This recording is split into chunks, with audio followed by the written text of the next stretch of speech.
오늘 읽은 요한복음 17장 말씀은 이 17장 전체에는 예수님께서 자신을 위한 기도를 먼저 하셨습니다. 그리고 12 제자들을 위해서 기도하셨고, 그리고 마지막으로 오늘 예수 그리스도를 믿는 성도들, 즉 교회들을 위한 기도를 하셨습니다. 오늘 바로 예수님께서 하신 이 기도가 성도들, 즉 예수 그리스도를 믿는 교회를 위한 기도다라고 그렇게 정의해 볼 수 있습니다. 20절에 보면 내가 비옵는 것은, 그래서 우리가 예수님께서 이제 기도하시는 건데, 빈다는 말이 우리에게는 이 불교적인 용어 같은 느낌이 들어가지고 익숙하지 않습니다. 그러나 우리가 기도한다 이러면 우리에게 훨씬 더 가까이 와 닿습니다. 그리고 이것은 예수님의 단순히 기도가 아니고 그 예수님의 그 기도의 그 간절함, 간청하는 거, 간구함, 그게 들어있는 것입니다. 그리고 이 사람들만 위함이 아니요 라고 말하는데, 이것은 제자들만 위해서 기도하는 것이 아니라는 말입니다. 그러면서 내 말을 인하여, 저희 말을 인하여, 그러니까 그 제자들이 나가서 복음을 전가하는 그 복음으로 인하여 나를 믿는 사람들도 위함이니, 그렇게 말씀하고 있습니다. 그래서 오늘 이 기도는 예수 그리스도를 믿고 교회 공동체가 된 그 사람들을 위한 예수님의 기도다라는 것입니다. 예수님이 우리를 위해서 기도해 주셨다. 여기에는 뭐가 들어있습니까? 바로 예수 그리스도의 사랑의 마음이 들어있는 것을 우리는 알 수 있습니다. 그래서 오늘 우리가 이 기도를 통하여서 예수님께서 우리를 위해서 무엇을 기도하셨는지, 그러면 이 예수님의 기도에서 우리가 무엇을 배우고 또 우리도 어떻게 기도해야 되는지를 우리가 배워보도록 하겠습니다.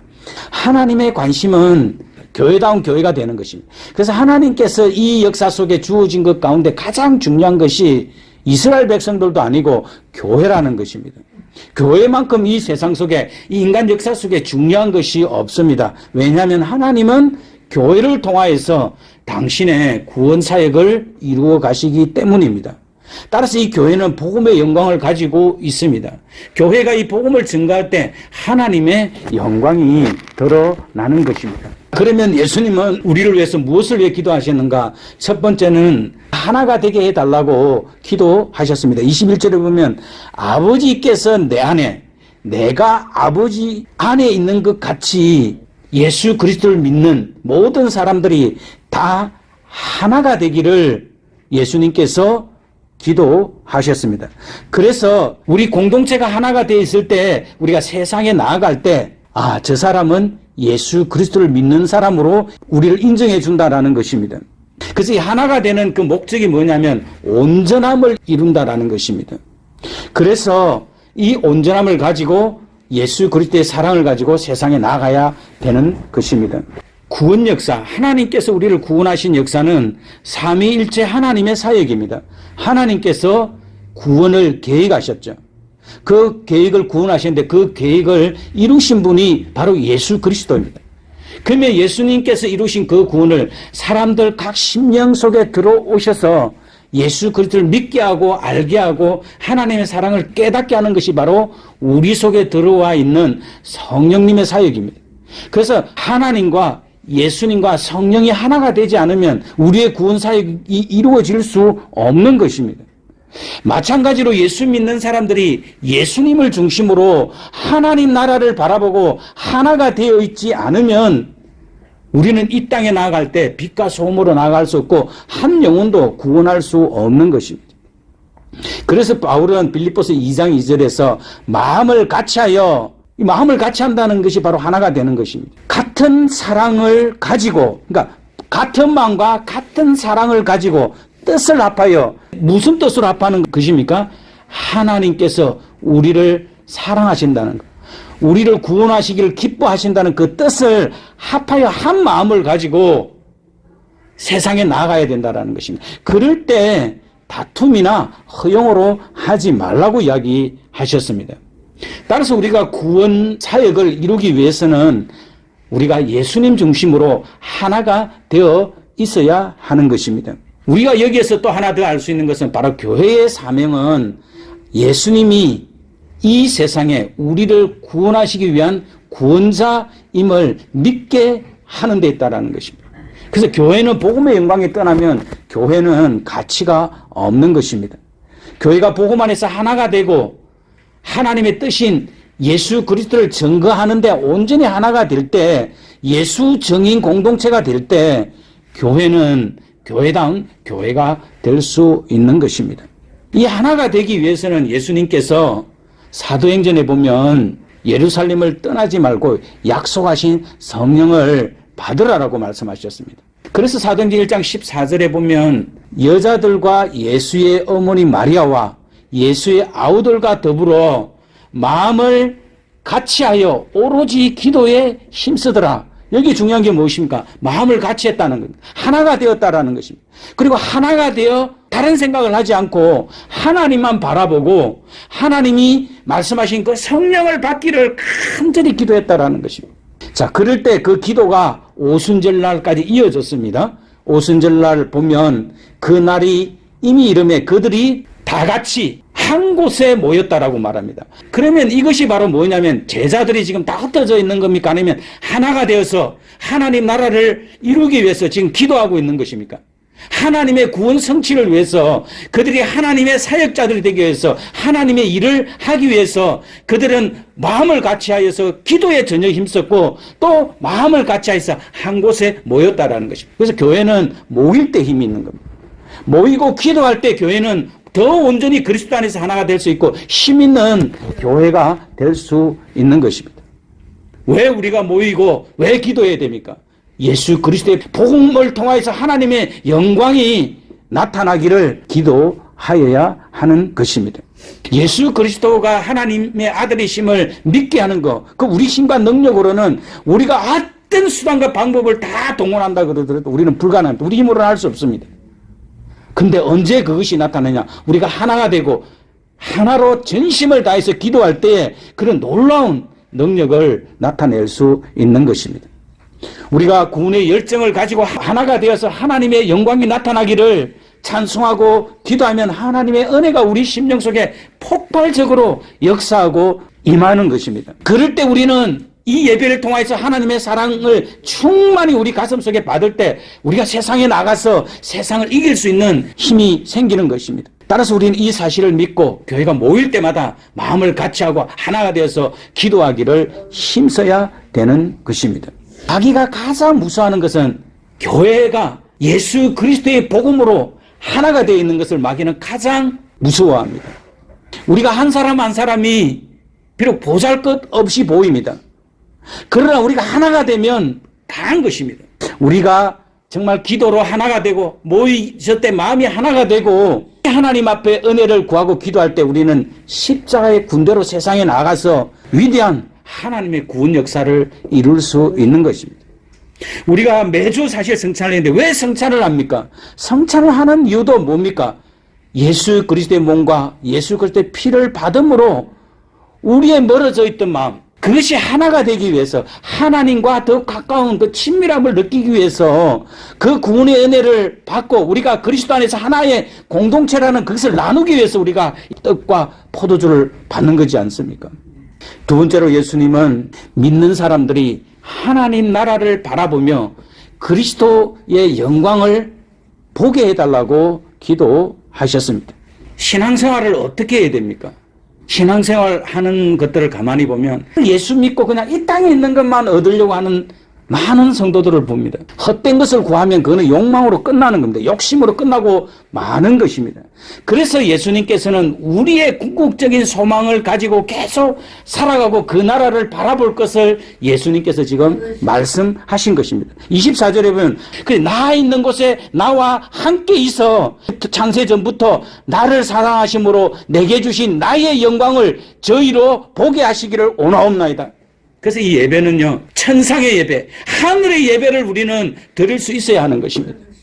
이 예배를 통하여서 천국의 영광을 보지 못하면 예수 그리스도께서 이 땅을 다스리시고 통치하시고 구원하시는 그 역사를 보지 못하면 우리는 안 됩니다.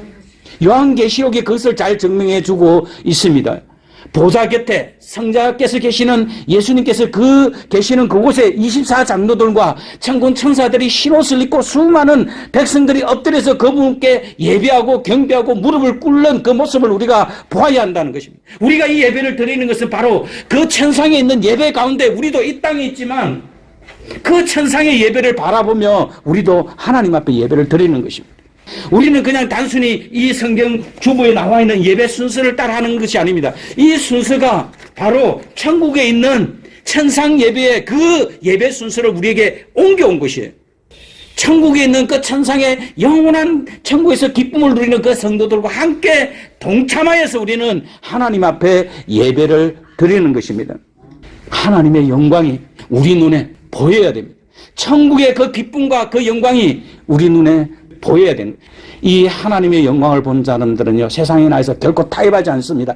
자기 신앙을 하나님의 자녀로서 그 자부심을 세상 것과 바꾸지 않는다라는 것입니다. 그래서 진리를 양보하지 않습니다. 세상에 오염되지 아니하고 끝까지 자기의 거룩함을 지켜나가며 나는 하나님의 백성이다, 그렇게 당당하게 외치며 살아갈 수 있는 것입니다. 우리 마음속에 현재 하나님 나라가 없으면 영원한 생명도, 영원한 구원도, 영원한 하나님 나라도 없는 것입니다.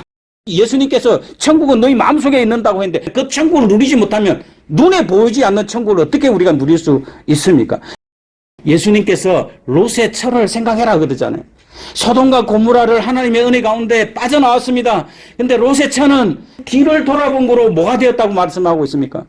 소금기둥이 되었다고 말씀하고 있지 않습니까? 그래서 예수님은 손에 쟁기를 잡고 뒤를 돌아보는 자는 어디에 합당하지 않다고요? 하나님 나라에 합당하지 않다라고 말씀하셨습니다. 그러니까 자꾸 세상을 돌아보는 것이 우리 마음속에 뭘 제하여 버리는 거예요? 우리 속에 있는 믿음을 제하여 버리는 것입니다. 우리가 지금 이 세상 살아갈 때 로마서 8장 18절에 나와 있는 것처럼 현재 고난은 우리가 믿음대로 살기가 힘들잖아요. 어렵잖아요. 고난이 많잖아요. 에이 그냥 이런 마음이 들 때가 많잖아요. 그러나 장차 나타날 영광과 좋기 비교할 수 없다라고 바울이 이야기하고 있거든요. 그러니까 우리가 모든 일에 있어서 참고 인내하는 게 무엇입니까? 그거보다 보상이 더 클 때 우리가 그걸 참아내고 인내하잖아요. 그러니까 하나님의 영광이 우리가 이 땅을 살아가면서 우리 속에 그게 절대적이지 않으면 고난이 오면 예수 믿는 게 좀 억울하고 좀 손해를 보면 그냥 믿음 포기해버린다라는 거죠.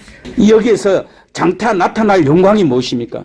예수 그리스도와 함께 아들이 된다는 거예요. 후계자가 된다는 것입니다. 예수 그리스도와 함께 왕노릇하게 되는 그 영광을 우리가 마음속에 새기면서 믿음으로 나아갈 수 있어야 하는 것입니다. 그래서 바울은 부활의 몸이 영광스러운 몸이라고 우리에게 이야기해주고 있고, 바로 이 영광스러운 몸을 입어 하나님의 후사, 후계자, 하나님의 자녀가 된다라고 이야기해주고 있습니다. 이것은 세상의 어떤 것과도 비교할 수 없는 것입니다. 늘 우리 마음에서 이 믿음을 가지고 하나님 나라를 소망하는 사람으로 세상을 이겨나갈 수 있는 그런 주님의 백성이 되어야 합니다. 그리고 예수님께서는 사랑을 나타내는 공동체가 되게 해달라고 기도를 하셨습니다. 26절에 보니까 내가 아버지의 이름을 저희에게 알게 하였고 또 알게 하리니 이는 나를 사랑하신 사랑이 저희 안에 있고, 즉 누구 안에 있는 겁니까? 예수 믿는 사람들 마음속에 하나님의 사랑이 있어야 된다는 것입니다. 그렇게 될 때 나도 저희 안에 있게 하려 함이니라. 하나님의 사랑이 우리 마음속에 있으면 예수 그리스도가 안 계십니다. 내 마음속에 하나님을 뜨겁게 사랑하고 사모하고 정말 예수님만 생각하면 눈물을 흘릴 수밖에 없나. 그 사랑에 감격하고 사는 것이 무엇이냐면 우리 안에 예수님이 계시기 때문입니다. 특별히 중요한 것이 내가 아버지의 이름을 이렇게 이야기하고 있잖아요. 우리 하나님의 이름이 무엇입니까? 이 이름에는 그 하나님 아버지의 속성과 그 아버지의 사랑과 그 십자가에서 우리를 구원하신 그 모든 사랑이 다 들어있습니다. 그래서 로마서 5장 8절에 보면 우리가 아직 죄인 되었을 때 그리스도께서 우리를 위하여 죽으심으로 하나님께서 자기에 대한 사랑을 확증하셨느니라라고 말합니다. 그러니까 하나님의 이름은 제일 먼저 나타난 것이 어디입니까? 출애굽기 3장 14절입니다. 모세가 내가 이스라엘 백성들에게 가서 뭐라고 그럴까요? 당신 이름이 뭐라고 이야기할까요? 이름은 그 사람의 모든 실체를 다 나타내. 그 사람과 똑같은 거예요, 이름은. 그래서 하나님께서 모세에게 나는 스스로 있는 자다. 그 스스로 있다는 말은 무엇입니까? 시작과 끝이 없다. 그리고 언제나 스스로 존재해 계시는 분이다. 더 쉽게 이야기하면 피조된 존재들과는 구별된 존재다라는 거죠. 창조자라는 말이에요. 하나님은 절대 완전하시며 우주의 모든 존재와 근거의 그 기반이 되시는 분입니다. 그러니까 내가 스스로 있다라는 그 말 안에서 우리는 하나님의 본질과 그 속성을 우리는 알아내어야 하는 것입니다. 하나님은 변함이 없으신 분입니다. 그리고 약속하신 바를, 그 말씀하신 바를 온전히 성취하는 분이십니다. 스스로 계신 분이다라는 말이 바로 그걸 포함한다라는 것입니다. 그래서 우리가 이것을 인간을 구원하시려는 그 언약과의 관계에서 우리가 하나님을 우리가 생각해 보면 바로 우리를 구원하는 구원자로서 그 언약의 주체자가 되신다라는 것입니다. 그러니까 하나님이 언약의 주체자가 되시기 때문에 그 언약은 중간에 변개된다든지 달라지지 않는 것입니다. 그 약속이 취소되지 않는 것입니다. 그래서 하나님은 약속하신, 말씀하신 그것을 영원히 성취해 가신다라는 것입니다. 하나님께서 우리를 구원의 언약을 성취하기 위해서 하나님께서 예수 그리스도를 이 땅에 보내주셨고 예수님이 우리에게 죽으셨다라는 것입니다. 그 구약은 모세를 통하여서 주신 것은 출애굽하기 위해서 주신 스스로 있는 하나님이었습니다. 근데 우리에게 주신 지금 예수님께서 말씀하신 그 하나님의 이름은 십자가에서 당신의 사랑으로 우리를 구원하시기 위한 하나님으로 자신의 이름을 예수님께서 나타내 주신다라는 것입니다. 진리에 사랑을 빼버리면 독선이 됩니다. 교회 일을 하는 데 있어서 사랑이 빠지면 교회는 사업이 됩니다. 공의에서 사랑을 빼버리면 비판자가 됩니다. 예수님은 진리입니다. 예수님은 이 교회를 직접 운영해 가시는 분입니다. 예수님은 공의로우신 분입니다. 그러나 예수님은 살리시는 분이기 때문에 예수님께서 이 사랑을 더해 주신 것입니다. 우리가 이 땅을 정의롭게 살면서 사랑을 더하는 사람이 되어야 합니다. 십자가가 하나님의 사랑과 하나님의 공의를 만족시킨 곳이잖아요. 간음하다가 현장에서 잡힌 여인을 데려왔을 때 사람들은 다 공의를 부르짖었습니다. 돌로 쳐 죽이자! 왜? 그것이 하나님의 거룩을 성취하는 것으로 보았습니다. 그러나 예수님께서는 조용히 땅에다가 글을 쓰셔서 자기가 가지고 있는 돌을 놓고 돌아왔습니다. 싹군이 무엇입니까? 싹군이 하나님의 사랑 없이 일하는 것입니다. 여러분, 하나님의 마음이 내 속에 없으면 어떤 현상이 나타나는 줄 아세요? 자기만을 사랑하는 자기애가 초올라오게 됩니다. 이게 무서운 거예요. 자기애가 너무 강하면 자기만을 사랑하고 자기만을 생각하는 것이 이게 자기를 사로잡으면 모든 게 다 불만이 됩니다. 그리고 자기 연민에 빠지게 돼요. 자기만을 사랑하는 그 마음이 충만하면 그 마음에 번뇌가 거칠 날이 없어요. 이거 바라보면 저게 불만이고 저거 보면 저게 불만이고, 그래서 마음에 번뇌가 떠나지 않아 신앙생활을 하는데 평안을 누리지 못하는 것입니다. 세상이나 또 어떤 것들로 인하여서 번뇌하는 마음이 있으면 하나님의 사랑이 우리 마음에 부어달라고 우리는 기도하여야 하는 것입니다. 하나님의 사랑이 있으면 다른 사람을 상처받는 사람들을 치유하고 회복시키고 그 사람을 살릴 수 있습니다. 스데반은 하나님의 사랑이 충만했기 때문에 돌을 던져 죽이는 자를 향하여서 어떻게 기도했습니까? 하나님, 이 돌을 피하여서 난 살기를 원합니다, 이렇게 기도했습니까? 하나님 그렇게 했으면 들어주실지도 몰라요. 근데 어떻게 합니까? 아버지여, 저들의 죄를 사하여 주옵소서. 스데반에 어떤 욕심이 들어있습니까? 사심이 들어있습니까? 스데반은 뭘 기도합니까? 저들의 죄를 사하여 달라는 하나님의 사랑이 그들 마음속에 흐르기를 기도했습니다. 이 기도 누가 들었습니까? 사도 바울이 받았거든요. 그가 다메섹 도상에 가다가 하나님의 사랑을 받아 누렸잖아요. 그래서 오고 오는 세대의 위대한 사도가 되었던 것입니다. 사랑하는 마음으로 보면 모든 것이 다 이해가 갑니다. 사랑하는 마음으로 이웃을 보면 미운 사람도 이뻐집니다. 그래서 하나님의 사랑이 흘러가게 해야 됩니다. 예수 믿어도 악에 받쳐 사는 사람 많습니다. 독을 품고 사는 사람들 많습니다. 여러분, 악에 받쳐서 독을 품고 기도하고 와서 변화시켜달라고 기도하면 변화가 될까요? 안 될까요? 절대로 안 됩니다. 하나님은 악을 품고 독을 품고 나쁜 마음을 품고 섭섭한 감정을 품고 기도하는 거 하나님 기도 응답 안 합니다. 내가 행복해지면 뭐예요? 모든 보는 것들이 다 이것도 이뻐 보이고 저것도 이뻐 보이는 겁니다. 이 관점이 달라져야 돼요.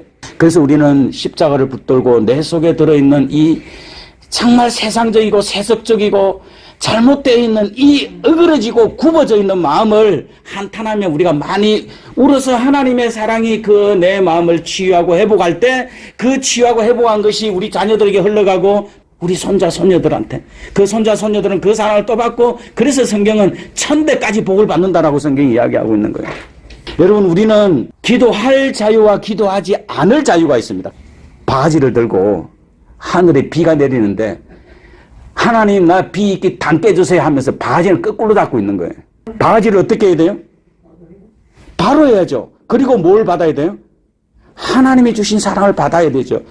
두 손으로 바가지를 바로 들고 기도할 때 그게 가득 담긴 하나님의 온갖 생명을 살리는 그 보화가 우리 자식들에게, 우리 자녀들에게, 우리 이웃에게 흘러 넘쳐날 수 있는 것입니다. 오늘 예수님이 그런 기도를 하라고 우리들에게 말씀해 주시고 있습니다. 기도하셔서 하나님의 풍성한 복을 누리시는 우리 복음교회 모든 주의 백성들이 되시기를 주님의 이름으로 축원합니다. 기도하도록 하겠습니다.